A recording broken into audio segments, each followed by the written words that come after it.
She was married at 6, widowed at 10, and dead by 19. Isabella of Valois wasn't a queen. She was a child, used as a treaty, caged for peace, and starved into silence. No throne, no legacy, just a fading body and a name history tried to erase. This is not just a royal tragedy. It's the story of a little girl devoured by empires before she ever got to live. In the vast, candlelit halls of the Louvre in the year 1396, under painted ceilings and the gaze of solemn courtiers, a child barely tall enough to reach the ceremonial cloth was dressed in silk threaded with gold, her small feet slipping into shoes too stiff for play, and her delicate fingers trembling as attendants placed a crown, one too large for her head, upon her soft, unformed curls. She was 6 years old. Her name, Isabella of Valois, daughter of King Charles VI of France and Queen Isabeau of Bavaria, born into a royal house fractured by mental illness and political turmoil, yet wielded as if its bloodline could still mend kingdoms and rewrite borders.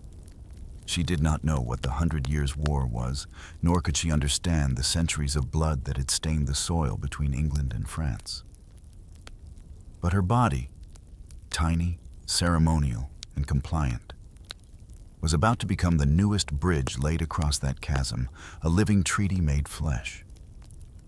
And on the other side of that political chasm stood Richard II of England, a king grown older, wearier, and more desperate than his youthful portraits once promised, seeking peace not through swords or sieges, but through silk ribbons and holy vows, hoping that the fragile body of a French child might quiet the English nobility and soothe his restless realm.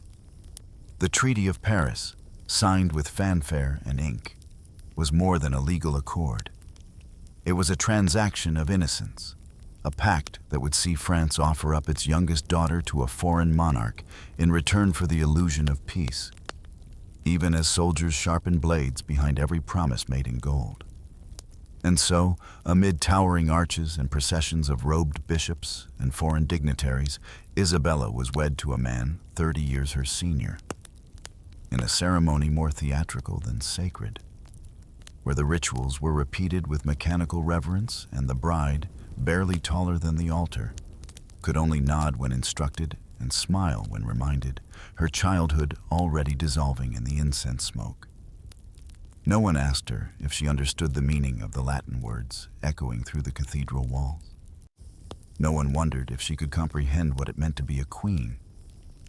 And no one paused to consider that the lace sewn into her gown still carried the scent of milk and talc, that her fingers had never yet held a pen, or that she still slept with a toy doll at night, clutching it not out of habit, but from fear of the dark.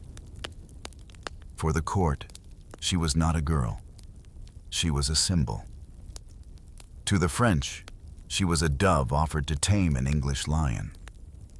To the English, she was a trophy, evidence that their king could charm the enemy with diplomacy as well as war. But to Isabella, though the words would not form clearly in her small mind, she was beginning to feel like something being given away, a gift with no return address. When she first arrived in England, the people cheered not for her, but for what she represented: peace, submission, and a promise of better days. The streets of London were lined with banners. Crowds pressed against barriers, and musicians played loud enough to drown out the growing quiet within her. Because despite the noise, she was completely alone. She had left behind her mother tongue, her siblings, her familiar halls, and her nursemaids, and now found herself in a castle where every word was foreign, every smile conditional, and every moment under observation. The stone walls were colder here, and the silks felt heavier, and though she sat beside a king at court banquets, she could not ask for bread without trembling. Richard II, to his credit, treated her gently. Some records suggest he found in her a surrogate daughter, or perhaps a porcelain doll to be kept pure and untouched. A symbol of virtue he could parade before a fractious nobility. But his kindness, however sincere, did not undo the distance of years and the enormity of her confusion. His touch was not the warmth of a parent, nor the passion of a spouse. It was the ceremonial coldness of obligation. And as Isabella was paraded before lords and ladies, taught to bow, to curtsy, to smile on command, and to repeat English phrases she did not understand, she began to vanish, piece by piece, like sugar dissolving in bitter wine. Behind every curtain she passed, whispers followed.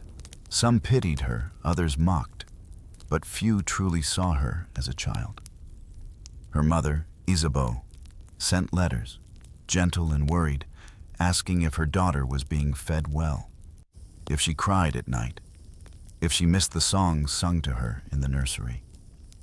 But the responses she received were diplomatic, not maternal, filtered through scribes and filtered again through ministers, until even love became something bureaucratic.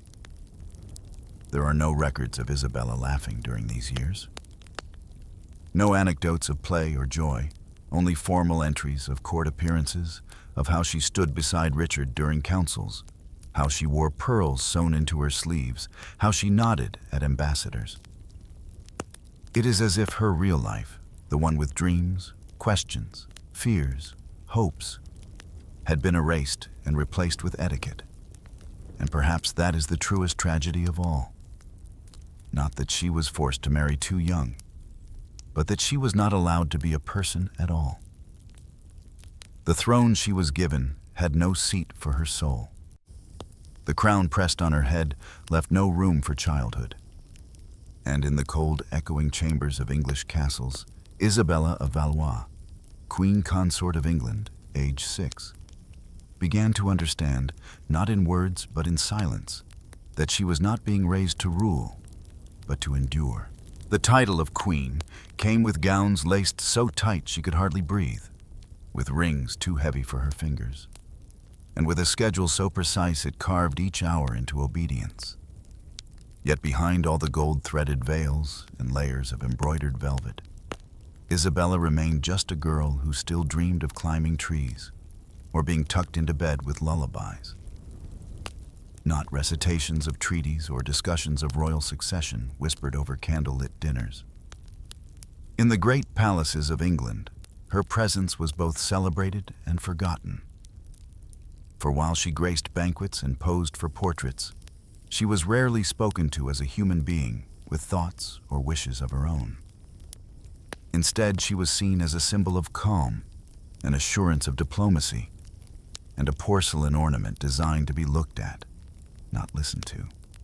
She lived in a world of adults who never knelt to her eye level, whose words floated above her head like clouds too distant to grasp, and who only smiled when she performed correctly. When she held her spoon with grace, when she bowed at the right angle, when she remembered to say, "Your Grace," before speaking to her husband, the king who was more than 5 times her age. Though Richard II was not unkind, his affection felt ceremonial, almost scripted, as if he were acting the role of a benevolent guardian rather than truly engaging with the frightened child who was now tethered to him by law, by religion, and by a sea of political expectation too vast for her to ever swim through. He would call her his little queen, a phrase spoken more with courtly pride than paternal tenderness. And he would show her off at public events, letting the crowds marvel at her beauty, her posture, her sweet stillness. But he did not speak with her in private, not about her fears, her dreams, or the ache she began to carry like a stone in her chest. She tried, in her own small ways, to adapt to this strange, echoing world. She whispered English phrases to herself under breath at night, learning how to say good morning and "May I leave the table?" with proper pronunciation. She memorized the names of courtiers and their ranks, understanding instinctively that forgetting even one could be considered a failure. She sat for hours in lessons with tutors who spoke in dry, clipped tones about the history of English monarchs, never pausing to ask her what she missed about home, about her siblings, or about the soft sounds of Parisian gardens in spring. Her only true companions were maids assigned to her chamber, most of whom were older women with stiff backs and tired eyes, who treated her with a kind of formal pity, occasionally brushing her hair with gentle fingers, but never offering a story, never sharing a laugh, never saying anything that reminded her of warmth. And so, in a room that echoed too much and embraced too little, she began to withdraw, not out of defiance, but out of necessity. She became stiller, quieter, more obedient, not because she understood her role, but because resisting it offered nothing except confusion and sorrow. She learned that asking to play outside was met with frowns, that asking about her mother drew long silences, and that asking why about anything at all caused discomfort in the adults around her. In the polished mirrors of her chamber, she began to recognize the look in her own eyes, the wide, unblinking stare of someone trying very hard to disappear. Her mother, Isabeau of Bavaria, sent gifts and letters filled with longing and concern. But they arrived weeks late, filtered through scribes and political intermediaries, their warmth diluted by layers of courtly formality, until even the word darling felt like a term of statecraft rather than maternal love. And though Isabella would clutch these letters to her chest at night, she never read them more than once, because reading them twice made her weep. And weeping was something a queen, however small, was not supposed to do. She heard whispers sometimes in the hallways, servants commenting on how quiet she was, how pale, how she never seemed to smile even when given new dresses or sweetmeats from the royal kitchens. And though she did not understand every word, she understood the tone. She was being watched, not cared for. And yet, she tried. She tried to speak more clearly at banquets, even when her mouth was too dry from fear. She tried to smile for portraits, even when her lips trembled from exhaustion. She tried to sit perfectly still during sermons, even when her legs ached and her eyes burned. But none of it was enough to make her feel human. In the grand tapestries hung along the stone corridors, queens were depicted as saints or martyrs or triumphant mothers, but none of them looked like little girls with aching hearts and silent tears. None of them looked like her. In the silence of her room, long after the last candle had burned out, she would sometimes trace circles on the cold stone floor with her fingers, trying to remember the shape of her mother's hands, or the sound of her brother's laughter, or the smell of the pastries served in the French kitchens before she was taken away. And though she could not articulate it, she was beginning to understand something devastating. That the people around her saw her as complete, finished, mature. That because she wore a crown, she was expected to carry its weight without ever asking why it had been given to her so early. She had no friends her age, no toys, no games, no bedtime stories, no one to say, "You don't have to be perfect today." She was a queen, but she had no childhood. And in the rigid silence of English royalty, where her every step echoed in stone and every misstep was met with correction, she began to lose something deeper than language or innocence. She began to lose the belief that she was allowed to be anything other than what others wanted her to be. And perhaps that was the cruelest part of her story. Not that she was married too young, not that she was taken from home, but that in a palace full of people, she was made to feel invisible, sculpted into an icon of peace when all she truly needed was to be held.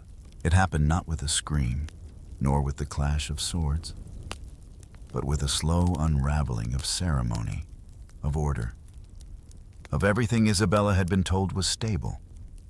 First a whisper in the corridor, then a look that lingered too long, then a question she wasn't allowed to ask. And before she could understand the meaning of the words deposed or usurped, her husband, Richard II, the man whose crown had once overshadowed her entire existence, was gone. They didn't let her see him. Not when he was captured. Not when he was forced to abdicate. Not when he was locked away, alone, starving, in Pontefract Castle. There was no farewell, no letter, no moment of tenderness exchanged between the girl queen and the man who had been both guardian and symbol of her survival. There was only a cold morning where she awoke to silence so sharp it felt like a scream, and to servants whose eyes refused to meet hers. The one thing she had held on to, that her presence mattered, that her queenship secured a place for her in this foreign court, had vanished as if it had never existed. And she, a child of 10, stood dressed in royal garments with no throne, no king, and no name that anyone dared to speak aloud anymore. The new king, Henry IV, did not announce her deposition with cruelty, but with indifference. And perhaps that was worse. She was not formally cast aside. She was simply ignored. Her presence an inconvenience. Her crown an embarrassment. Her silence a perfect excuse to erase her without spectacle. For weeks, she was neither wife nor widow, neither prisoner nor guest, but something in between, a breathing remnant of a fallen regime. A girl too young to be feared and too old to be forgotten, trapped in ceremonial limbo within the same walls that had once displayed her like a porcelain prize. And in that limbo, she began to wither. She would rise each morning to find her status downgraded again. Guards removed from her door not out of cruelty, but because she no longer mattered. Tutors dismissed because there was no longer a queen to educate. Servants reduced to a skeleton staff who barely spoke her name, as if fearing association with her would stain their futures. She was no longer referred to as Her Grace. She was no longer bowed to. She was no longer asked what dress she preferred or which fruit she wanted with supper. She was simply there. And in that terrible invisibility, something inside her broke, not with violence, not even with sorrow, but with the stillness of a heart that has given up hoping to be heard. She would sit for hours by the window, watching the gray clouds roll over the English countryside, tracing invisible lines against the fogged glass, as if hoping to carve a message into the sky that someone, anyone, might see. No one came. Her final memory of Richard II, if she had one, was not a farewell, not a last kiss on the forehead or a whispered promise that she would be safe. It was absence, the slow, aching kind that settles into the bones and refuses to leave. Some said he died of starvation. Others whispered of foul play, of murder by slow neglect. And still others claimed he simply stopped eating, willed himself to death out of despair. But none of these rumors reached Isabella in any official capacity. All she knew was that the man who once called her Little Queen had disappeared behind stone and silence, and that no one in the new court spoke his name. And so she waited. She waited for someone to explain. She waited for her mother's letters. She waited for permission to go home. She waited for someone to remember she was a child. But days passed, and then weeks, and then months. And slowly, with each unacknowledged sunrise, Isabella began to understand that she was not being rescued, not being protected, not being prepared for a return to anything. She was being erased. There was no declaration, no decree, No dramatic exile, just the quiet withdrawal of importance. A gradual unwriting of her story, as though her years in England had been a dream someone else had woken from. At night, she whispered to herself in French, afraid she might forget the sound of her own language. She whispered the names of her sisters, her father, the streets of Paris, the scent of her nursemaid's hands, the rhythm of home, because these things were fading. And she was terrified that if she forgot them, then she would forget herself entirely.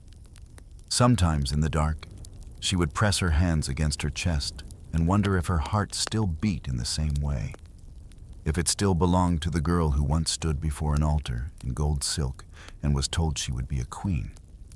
The image that history forgets, but that echoes in silence, is that of Isabella standing on a balcony, days after Richard's disappearance, staring at the path that led to the horizon, her small hands gripping the stone rail as if trying to hold on to a world that no longer wanted her.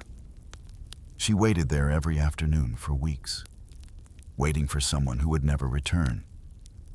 And when it became clear that Richard would not come back, that his shadow would no longer darken the threshold, something inside her dimmed, not the fire of resistance, but the fragile flame of belonging, of meaning, of being loved without condition. When Henry IV formally assumed the throne, no mention was made of her. She was not called to court, not included in the proclamations, not even referenced in the legal discussions of succession or annulment. At 9 years old, Isabella was already a widow in all but name. But unlike the dowagers in black veils who commanded estates and wore their mourning with pride, she was given no role, no dignity, no script for how to grieve. She simply faded into the backdrop of a palace that had once paraded her, now content to let her grow pale and quiet in its coldest chambers. And in that fading, in that gradual and deliberate abandonment, the girl who had once been crowned Queen of England began to die. Not in the body, not yet, but in the soul. And no one noticed, because for the courts of Europe, peace had been achieved. And for Isabella of Valois, childhood had ended long before it ever had the chance to begin. She did not know what to call herself anymore.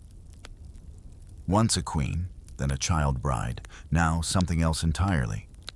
Isabella of Valois existed in the shadow of titles no longer spoken aloud, in a palace where she had once been called Majesty, but now was referred to simply as the girl, as though her identity had been stripped from her along with her crown, as though being young and powerless and politically inconvenient made her less than real. She was not imprisoned in the traditional sense. There were no chains around her wrists, no guards outside her door barring escape. But the walls that surrounded her were walls nonetheless. Not of stone, but of neglect, silence, and the suffocating weight of indifference that hung in the air like damp linen never allowed to dry. Her chambers were still technically royal, still filled with fine tapestries and heavy furnishings and servants who addressed her with stiff courtesy. But these things had become stage props, hollow remnants of a performance long since concluded, and the audience had left without applause. Henry IV, the man who had taken the crown from her husband and the future from her hands, had no desire to humiliate her publicly. After all, her blood was still noble, and humiliating a child was not good politics. But he also had no reason to send her home, no urgency to free her from this strange half-life, because keeping her in England meant keeping a piece of France at court, a quiet pawn whose fate could still be bartered, delayed, used. And so she waited. Not as a guest, not as a prisoner, not as a queen, but as a bargaining chip sealed in velvet. The discussions began in whispers, behind closed doors, over wine and parchment, about the possibility of marrying Isabella not to another king, but to the new king's own son, the young Henry of Monmouth. a boy just a few years older than she, still growing into his face, still years away from wielding real power, but a future weapon in the arsenal of diplomacy. If Isabella had been older, if she had learned the sharp arts of court manipulation, if she had grown cynical enough to play the long game, perhaps she might have accepted the proposal, gritted her teeth, and remained in England with a new title and a fresh layer of ceremonial lies. But she was not yet 13, and she was tired. Tired of being a symbol. Tired of waiting.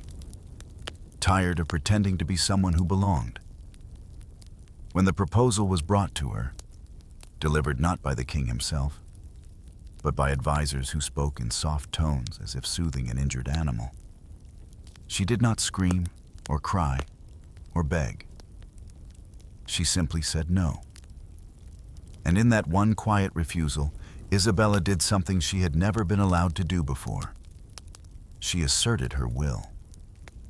It was not the kind of resistance that shakes empires or inspires revolutions. It was not a cry from the battlements or a charge into battle. It was the stubborn defiance of a girl who had nothing left to give, who had been taken from her home, from her family, from her childhood, and now refused to let her future be shaped by hands that had never once asked her what she wanted. She would not marry Henry. She would not be a queen again. She would not repeat the same pageant with a different crown. And this time, she would not stay quiet. Those who heard her refusal expected tears. Instead, they found resolve. "I want to go home," she said. "I want to go back to France. I want to see my mother. I want to be Isabel again." But the word "want" was foreign to the ears of men who dealt in treaties, not feelings. She was told to reconsider. She was told to think of her duty. She was told, gently and firmly, that peace sometimes required sacrifice. But she had already sacrificed everything. Her childhood, her innocence, her sense of self. And when the messengers from her mother arrived, French envoys sent by Isabella of Bavaria herself, crossing the Channel with hope in their hands and pleas on their lips, Isabella thought for a brief moment that her freedom had finally come. But Henry refused. Not yet. Not now. Not until the timing was right. He had no desire to keep her forever. But he would not let her go while France still offered no better return. So the days stretched again, like fading colors across a sky that never turned to night. And Isabella sat once more in the middle of her life, like a pawn left in the center of a chessboard, unmoved, unused, unchosen. There is a moment recorded, perhaps apocryphal, perhaps too poetic to be real, in which Isabella, upon hearing that she would not be sent home, began to cry in public for the first time since Richard's disappearance. Not the delicate tears of royal etiquette, not the silent weeping into pillows, but the loud, aching sobs of a child who had believed, just for a moment, that she would be loved enough to be saved. Witnesses said her voice cracked as she repeated, again and again, "I just want to go home." And though she was eventually calmed, and her tears were wiped away, and her composure returned as required, that moment lingered in the corridors of memory like the ghost of someone still alive, a mark of humanity in a world too practiced in cruelty to care. She returned to her room. She sat on the same bench by the window. She stared once more into the distance. But now, even the act of hoping felt dangerous. The word limbo is often used to describe souls suspended between heaven and hell, neither saved nor damned, floating in stasis. And perhaps that was the truest name for her existence during those months in England. Not exile, not imprisonment, but limbo, a suspended girlhood slowly bleeding into nothing. And all around her, The machinery of kingship continued. New wars, new alliances, new ceremonies. But she was no longer a participant. She was a relic. A quiet girl in a faded gown, waiting to be traded, waiting to be returned, waiting to be forgotten. But deep inside, beneath the sorrow, beneath the silence, a small ember of identity began to burn. Not yet enough to change her fate, but enough to remind her that she still existed, still had a voice, still knew the shape of her mother's face and the rhythm of her own name. She had said no. And for the first time, she had not been punished for it. She had cried. And for the first time, someone had listened. The road home was not yet open, but she had begun to walk it in her heart. And that, in the end, was the first true step toward being more than what they had made her. When the gates of England finally opened to let her leave, it was not with triumph, not with the ceremonial fanfare that once welcomed her as a queen, but with the quiet finality of something disposed of, like a letter returned unopened, a chapter closed without punctuation. And though Isabella of Valois was no longer watched with suspicion, she was no longer watched with care either. She was, to the court of Henry IV, simply a matter resolved, an item struck from a list, a once useful ornament now sent back across the channel in silence. It had taken 2 years of political delay, diplomatic back and forth, and calculated stalling, all under the guise of timing, strategy, and national interest. But beneath every excuse lay the truth that no one in England, neither crown nor council, had known quite what to do with a dethroned child queen who had outlived her usefulness and outgrown her symbolic value. So in the spring of 1401, when she was finally released into the custody of a French delegation and placed aboard a ship bound for Calais, there were no English nobles lining the docks to bid her farewell, no musicians playing a final tune, no royal household gathered to acknowledge the ending of a story they had once been eager to display. Only a few attendants accompanied her, most of them servants rather than statesmen.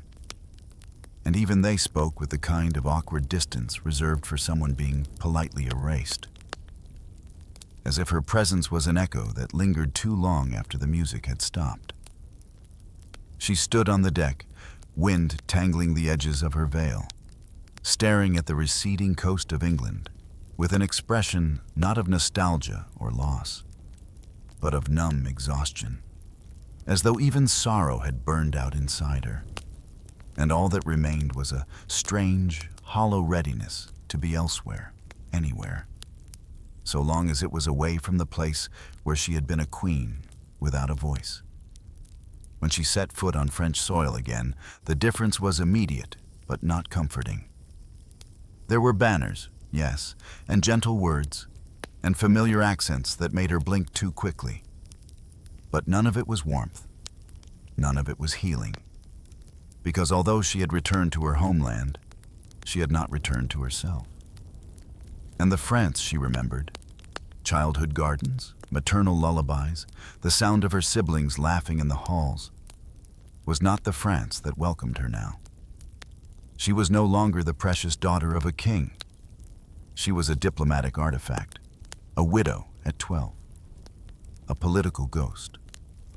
Her mother, Queen Isabeau, received her with careful affection, embracing her with tears that felt more ceremonial than spontaneous. And though Isabella buried her face in her mother's shoulder like a child desperate for protection, she sensed that something unspoken had shifted. That her mother, too, saw not a daughter, but a duty, another piece to position in the crumbling puzzle of French politics. The court of Charles VI was no sanctuary, no place for fragile recoveries or gentle homecomings. It was a court bruised by madness, fractured by factionalism, its king descending into periodic psychosis, and its queen locked in perpetual calculation. And within that world, Isabella, who had once been given away to seal a treaty, was now eyed for use again, her returned body considered not as healed, but as available. Whispers soon began, not of her grief, nor of her trauma, nor even of her widowhood, but of her remarriage. The girl who had once walked the aisle toward Richard II at the age of 6, who had watched her husband vanish behind stone walls, who had pleaded to return home with no crown and no place, was now discussed in parlors and chambers as a potential bride once more. Her name passed between nobles like a coin, her consent never once in question. She knew it was coming. She saw it in the looks, in the quiet conversations that stopped when she entered a room, in the sudden attentions of tailors and matrons who began taking her measurements again, this time not for royal portraiture, but for bridal silks. They spoke to her gently, always gently, but with the firm cadence of inevitability, telling her of Charles, Duke of Orleans, a noble match, a son of Louis of Valois, a boy only 2 years her junior, handsome, cultured, a poet even, and how this union would benefit France in subtle but essential ways, how it would restore her position, stabilize her future, return her dignity. But dignity, as she had learned, was never something given through marriage. It was something taken away, piece by piece, each time her life was decided without her. She was 17 when she married again, older in body but not in freedom. And as she stood once more in front of an altar wearing white, lips murmuring vows written by others, she felt nothing. No fear, no hope, not even resentment. Only the quiet acceptance of someone who had stopped believing her life belonged to her.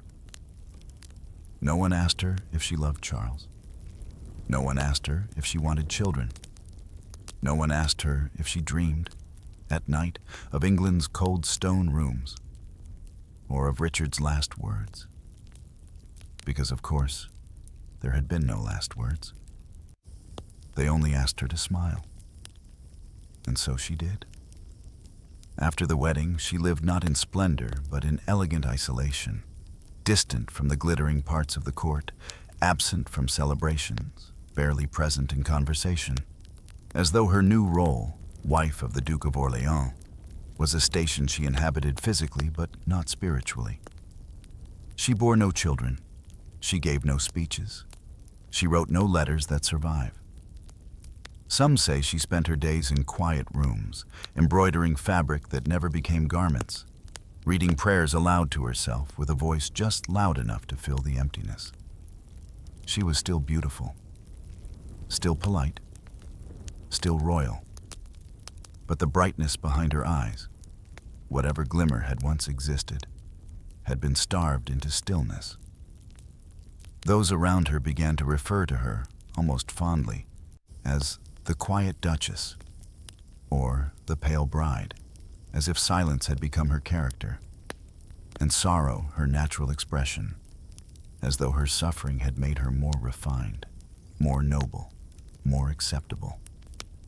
And perhaps that was the most painful truth of all, that a girl, used twice for peace and never once for love, could be admired more for the way she endured her sadness than for any joy she might have known.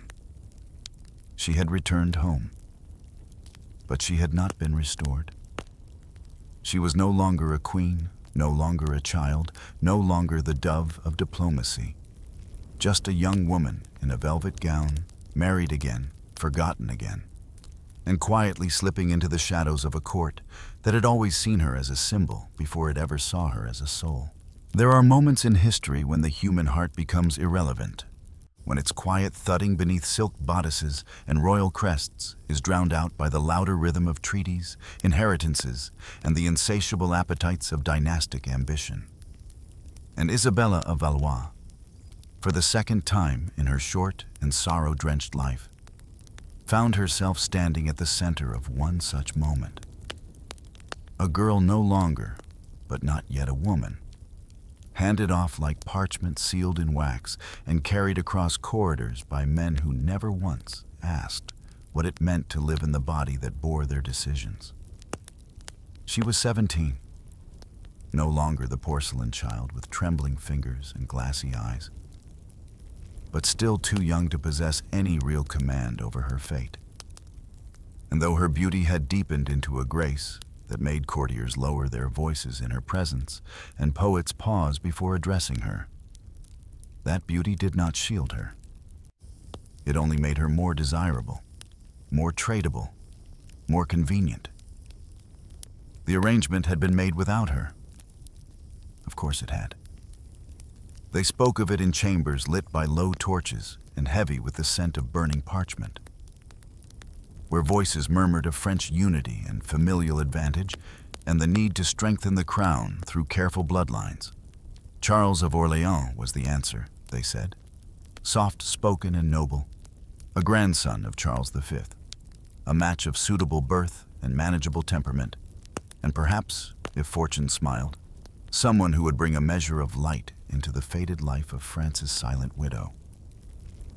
But Isabella did not need light. She needed freedom, and no one was offering that. She had not wept when they told her.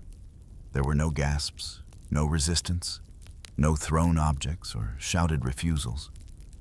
Just the long, unbearable silence of someone who had heard this script before, who had lived it once in England, and who now recognized the dull finality of being chosen again.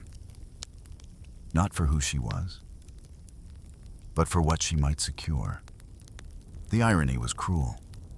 Charles was only 15, 2 years younger than her, barely more than a boy, with soft hands that had never held a sword in battle and a face untouched by sorrow.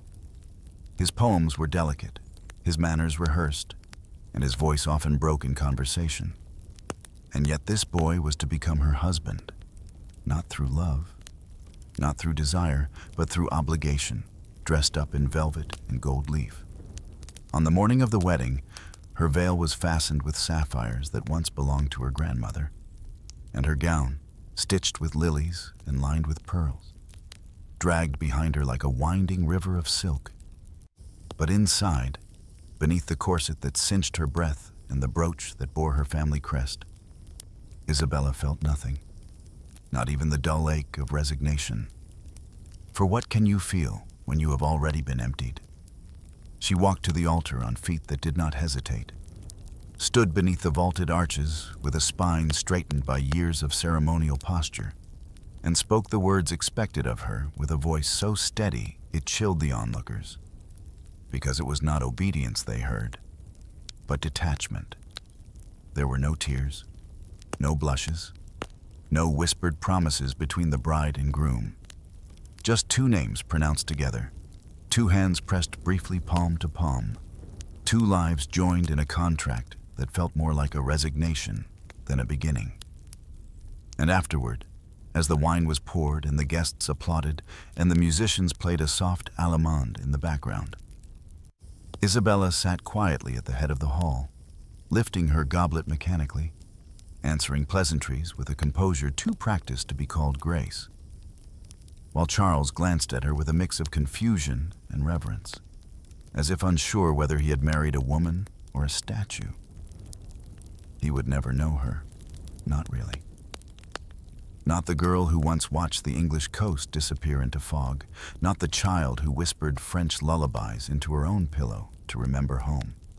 Not the widow who stood by the window of Pontefract's silence, waiting for a king who would never return. And she, in turn, had no interest in knowing him. Not out of cruelty, but because there was no space left in her for new trust. No desire to be rewritten a third time into another man's story. Their marriage was one of surface gestures and practiced indifference. They fulfilled their duties, they attended court, they posed for portraits, they stood side by side like matching bookends. And though Charles tried, he wrote her gentle poems, offered her garden walks, even sent her music boxes from Italy. She met him always with the same faint, polite smile. the same distance that could not be bridged by gifts or sonnets. Some at court said she was frigid. Others said she was grieving. A few dared to suggest she was mad. But none of them understood the truth, that she had simply had enough. Enough of being married for peace. Enough of being spoken about instead of spoken to. Enough of being molded, posed, instructed, and forgotten. In the months that followed, she withdrew even further from public life, retreating into her private apartments where sunlight barely touched the stone, where the scent of lavender oil hung in the air like memory, where she wrote no letters and kept no journals, where her reflection in the mirror became stranger by the day. There were no children. Some whispered she refused her husband's touch.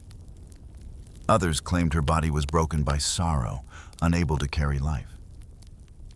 She did not answer either rumor because it no longer mattered what they believed. What mattered was that she had once been married at 6 and again at 17. And in both cases, she had been expected to smile.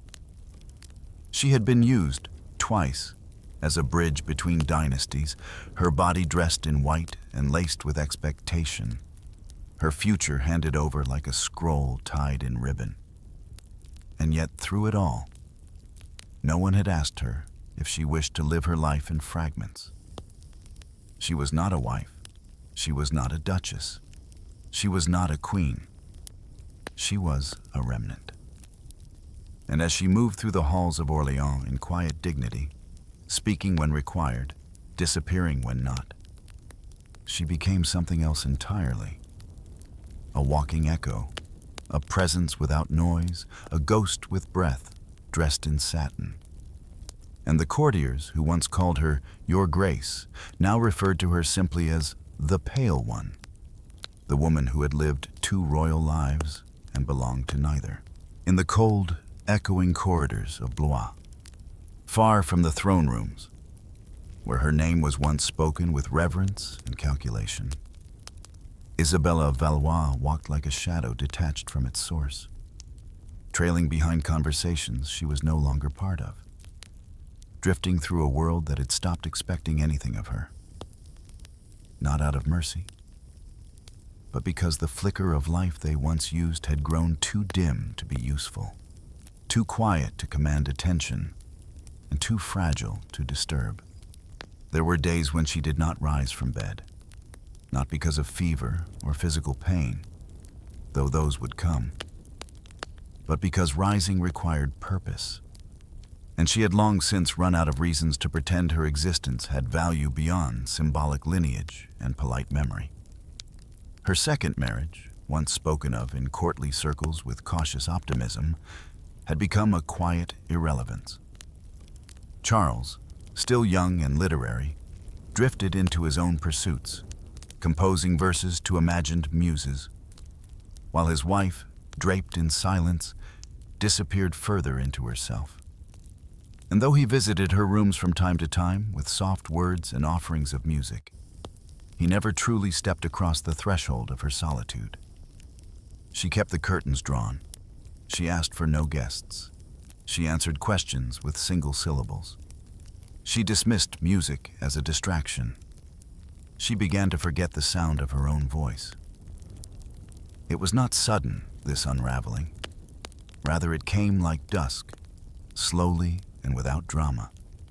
Each day a little darker than the one before, each hour a little colder, until even her attendants began to speak of her in the past tense, as though she had already begun to vanish. They noticed she ate less, not out of vanity, but because appetite had become a foreign concept. They noticed her dresses hung looser on her frame, her wrists thin as reeds, her hair once dark and full now, falling out in strands that collected in the corners of her pillow, as though her body were discarding itself piece by piece. She stopped requesting letters. She stopped replying to her mother. She stopped looking in mirrors. And when asked by a rare visiting noblewoman what she did with her time, Isabella reportedly replied after a long pause, "I remember what I was." She had once been the Queen of England. She had once been the Princess of France. She had once been a symbol of peace, a bride in gold, a girl with the weight of treaties pressed against her spine. And now, she was none of those things. Just a face in a quiet window, a name carved on a marriage contract, a figure wrapped in veils not of silk, but of absence. Physicians were summoned discreetly, of course, for illness in a royal woman could not be allowed to seem scandalous or unseemly, and their diagnoses, wrapped in Latin and caution, offered nothing conclusive. Melancholy, some said. Nervous collapse, said others. A humoral imbalance brought on by grief and insufficient childbearing, claimed one scholar who had never once spoken to her. But none dared say aloud what everyone suspected, that Isabella of Valois was dying, not of plague or fever, but of something slower and more insidious, something that could not be treated with poultices or prayers. She was dying of having been used and never held. She was dying of being spoken through and never to. She was dying of a hunger that no meal could satisfy, the hunger to be seen as someone more than a vessel, more than a name, more than a legacy. One of her chambermaids, whose account was later recorded in fragments, described how Isabella would sometimes sit in front of the fire for hours without blinking, her hands folded, her lips barely moving, whispering verses in French that no one could quite make out. Snippets of nursery rhymes, perhaps, or lines from the courtly love poetry she had once been forced to memorize as a girl, now reassembled into lullabies for a soul unraveling. She did not cry, the maid wrote, not once. Her sadness was the kind that settled into the walls, into the floorboards. You breathed it in like dust. She had become a ghost before her death. Some evenings, she would walk the halls barefoot, trailing the hem of her nightgown along the flagstones, pale against the torchlight, silent as fog. And when guards or servants bowed in her presence, she did not acknowledge them. Not from pride, but because she no longer recognized the gestures as meant for her. Even the court poets, who once described her as the silent bride or the rose of treaties, stopped mentioning her altogether. For sorrow without spectacle was of little use to art, and Isabella's suffering had become too internal, too untheatrical to capture in verse. She had no children to carry her name, no titles of her own, no influence, no court, no faction, no cause. She was simply a woman who had been married twice and owned by both crowns, whose body had been passed across borders, whose childhood had been dressed in bridal silk and sealed with vows she could not understand, and whose adulthood had been little more than a dim corridor leading to a locked door. By her 18th year, her walks became shorter. By her 19th, she no longer left her room. And still, there were no public statements, no concern from the royal councils, no priests summoned in haste, just a quiet tightening of the world around her, like a corset pulled one notch too far, until breath itself became unbearable. There is no record of her last words, no grand farewell, no testimony, no confession, only that she died on September 13th, 1409, in obscurity, in shadow, in silence. The physicians wrote it down as illness, but those who had watched her vanish knew better. She had died the way she had lived, slowly, politely, without taking up too much space. She had been a queen, a duchess, a princess, a widow, and yet, in the end, she had been allowed to be none of them, just a pale figure in the background of other men's stories, fading in velvet silence, one breath at a time. It was not a violent end, nor a swift one. No blades were drawn, no poisons whispered through chalices, no crowds gathered to mourn beneath palace windows. Instead, Isabella of Valois died in a silence so absolute that even the walls seemed to absorb her final breath. As if the stone itself had grown used to the soundlessness of her days and refused to let her passing echo beyond the room in which she lay. There were no trumpets, no tolling bells, no urgent scribes rushing to pen the news for the royal court, because her death was not considered urgent, and her absence, so long practiced in life, was simply extended into eternity with quiet compliance. It was September 13th, 1409, a date remembered not for her but for the politics that continued to turn, for the councils that still convened, for the marriages, entreaties, and campaigns that unfolded without pause, as if her death were a leaf fallen in a forest, already carpeted in the dead. A detail too small for chroniclers to capture and too inconvenient for monarchs to mourn. She died, most say, of illness. Though what illness exactly is never firmly recorded, and the ambiguity is telling, for no one truly tried to know. Some suggested dysentery, others suspected tuberculosis. Still others whispered of melancholia so advanced it had begun to eat her from the inside, as if the sorrow she had carried so quietly for so long had finally grown teeth and turned against the vessel that had sheltered it. But what no one denied was that she had stopped eating. She had, in the last weeks of her life, turned away from food altogether. Not in protest, not in defiance, not even with dramatic intent, but with the numb resignation of someone who had forgotten why it mattered to keep living, why the act of nourishment held value in a life where love had long since been withheld. Some interpreted it as a hunger strike, a final assertion of will, as if by refusing the sustenance of a body she had never fully inhabited, she was reclaiming some sliver of control. Others saw it as a symptom, not a message, a descent into physical deterioration mirrored by spiritual disintegration. And perhaps both were true. Perhaps she was dying of grief, and perhaps she was letting herself die. Perhaps she had never truly recovered from Richard's disappearance, never fully believed that love could exist without use, that marriage could mean something other than transaction. And so when the warmth failed to return in her second union, she folded inward, not with rage, but with the weary understanding that her heart had been spent too early, offered up at 6 years old and never returned. The room in which she died was dim, even at midday.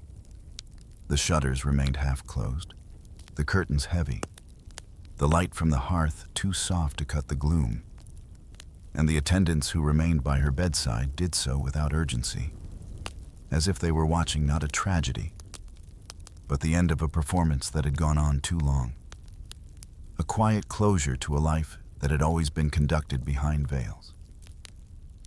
There was no priest at her side in her final moments, no mother, no husband, no sibling's hand to hold.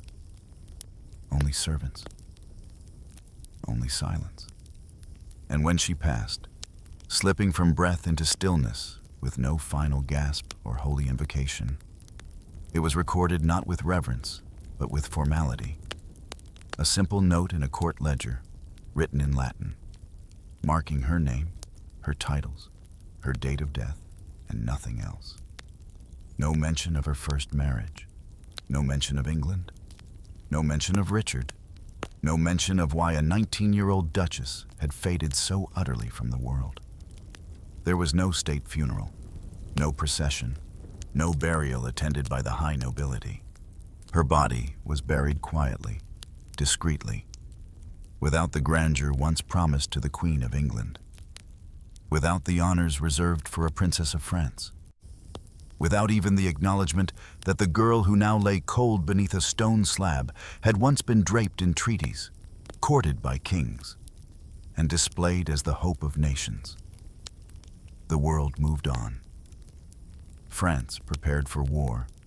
England shifted alliances. The House of Orleans continued its rise. And Isabella was left behind, not scandalously, not cruelly, but simply forgotten. Her name was mentioned only briefly in the chronicles of the day, if at all, and even then only in passing, as the former queen, the daughter of Charles, the wife of Orleans, without character, without commentary, as though she had been a figure drawn in chalk and rain had come. But art remembered, not immediately, not loudly, but eventually. A few decades later, in the verses of court poets whose words shimmered with longing and veiled protest, a figure began to appear. A girl queen, pale and sorrowful, used by peace and abandoned by history, with eyes that held too much age for her years and lips that never spoke the pain they carried. They wrote of her as La Petite Reine Oubliée, the little forgotten queen. They called her La Fiancée des Morts, the bride of the dead. They spoke of her as a symbol of lost innocence, of peace paid in bloodless suffering, of the quiet price demanded by kings when they make love a matter of state. And though no statue was raised, no stained glass window colored with her image, she began to haunt the margins of history, not as a ghost of vengeance or drama, but as a whisper, a reminder that treaties signed in ink can scar in silence, that not all royal deaths are marked by blades or betrayal, and that sometimes the worst fate is to be used so completely that there is nothing left to mourn. Isabella of Valois died alone, but she died with the quiet dignity of someone who had endured everything asked of her, who had been obedient beyond endurance, polite beyond reason, graceful in the face of abandonment. And in that final act of vanishing, she left behind not outrage, but a question. What does it mean to starve, not of food, but of love? And how many others, hidden behind velvet and titles, have done the same? There are lives that vanish loudly, lost in battles, felled by assassins, engulfed by scandal, and sung into legend. But Isabella of Valois was not granted such noise, not permitted such permanence, and instead her name, once embroidered onto treaties and whispered by monarchs, slowly faded into the quiet corners of memory, as though the world had conspired not to remember her wrongly, but simply not to remember her at all.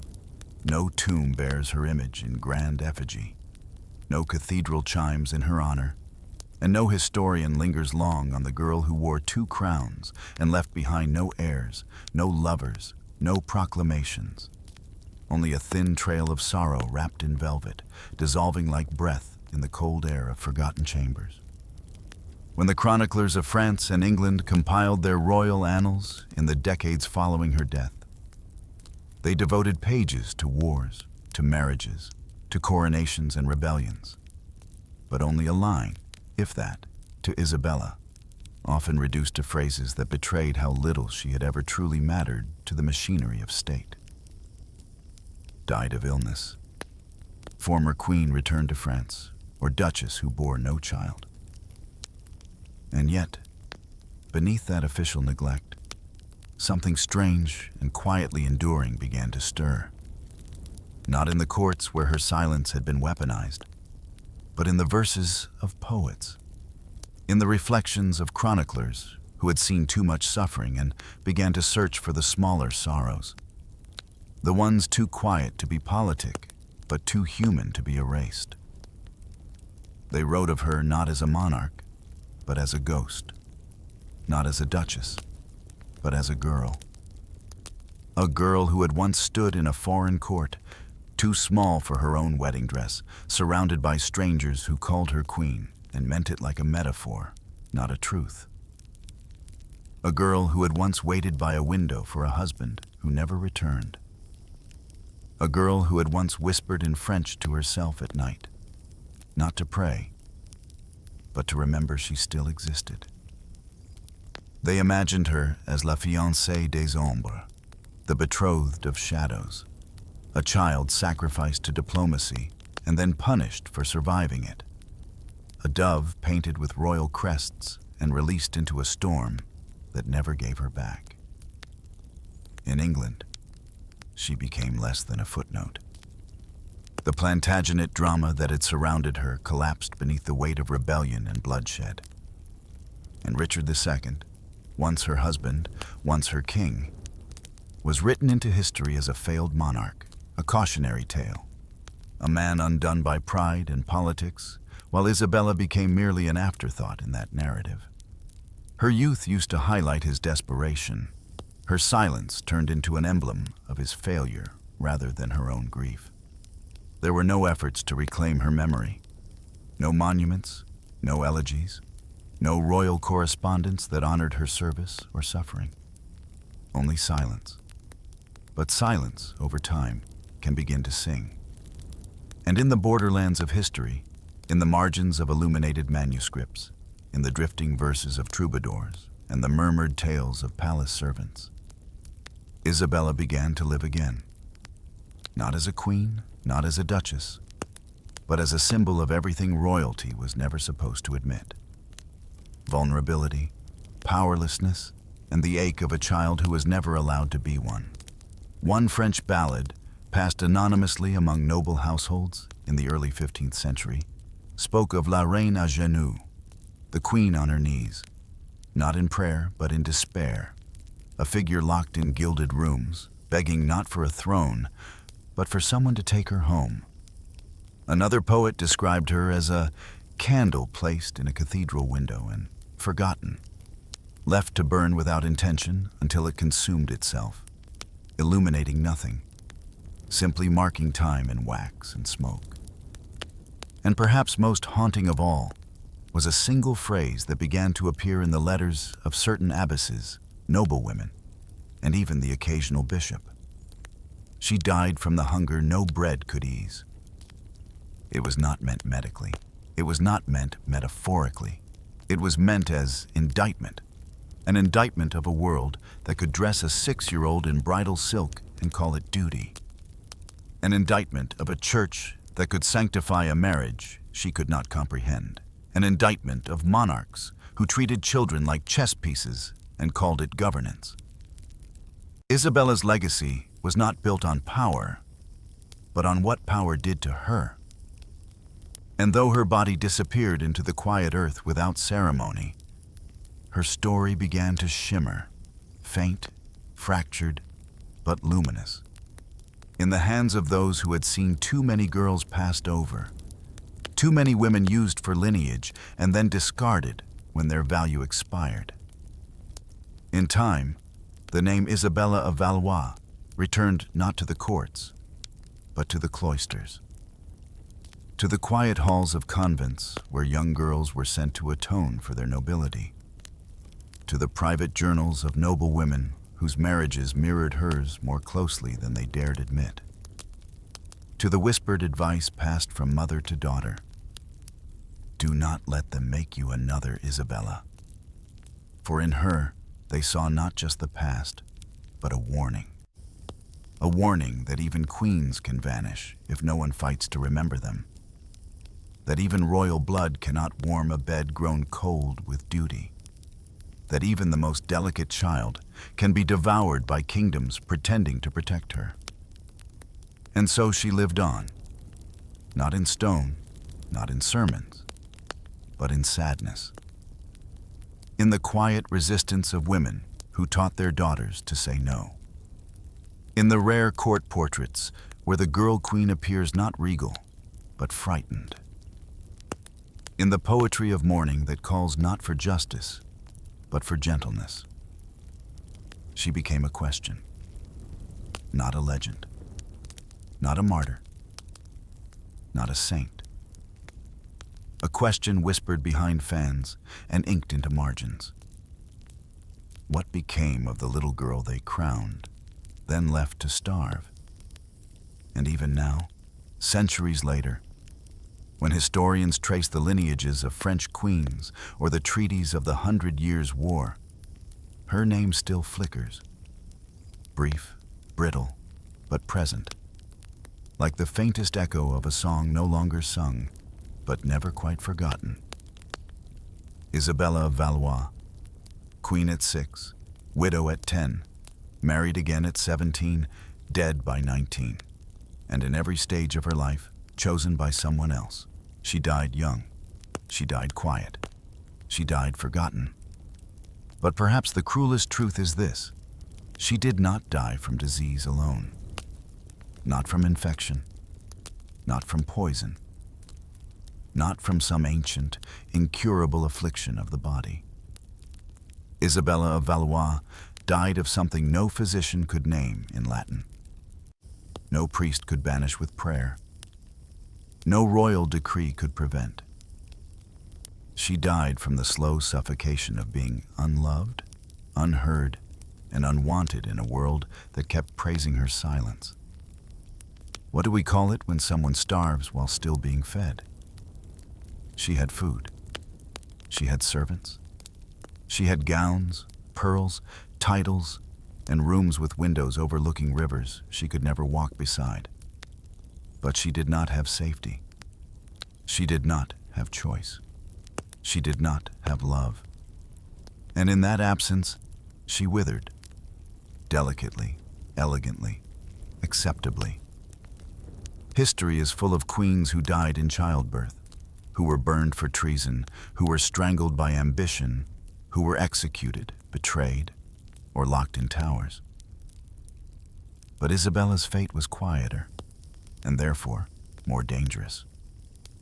Because no one saw it coming. Because no one thought it tragic enough to write down. Because there was no scandal to remember, and no rebellion to attach her name to. She was merely forgotten. Yet perhaps that is why we must remember her now. Not as a martyr, not as a symbol, not even as a princess, but as a child who was married off before she could read, as a girl who stood alone at windows, waiting for kings, as a young woman who refused to be passed along a third time, like a letter no one wanted to read. And as we speak her name, Isabella, we must ask ourselves why it took centuries for her story to matter. Because she didn't command armies? Because she bore no heirs? Because her suffering wasn't theatrical enough? Or because we too are still more comfortable remembering the loud deaths, the bloody ones, the ones with swords and betrayals, than the quiet erasures that happen every day to girls who never had the power to write their own lives? Her story is not just a royal tragedy. It is a mirror. It reflects what happens when peace is bought with the bodies of the innocent. It reveals how empires are built not just on war, but on the gentle compliance of girls taught to smile through sacrifice. It reminds us that behind every treaty, there is often a bride, and behind that bride, a child. If we do not tell her story, who will? Not because she changed history, but because she was shaped by it, broken by it, and never given the chance to do more than survive it, until even that was taken from her. When she was 6, they crowned her with hope. When she was 9, they silenced her with exile. When she was 17, they gave her away again. And when she was 19, they buried her without fanfare. But here now, we say her name again, not to rewrite history, but to remind it. Isabella of Valois, not just a queen, not just a duchess, not just a peace offering, a girl. And she deserved to live.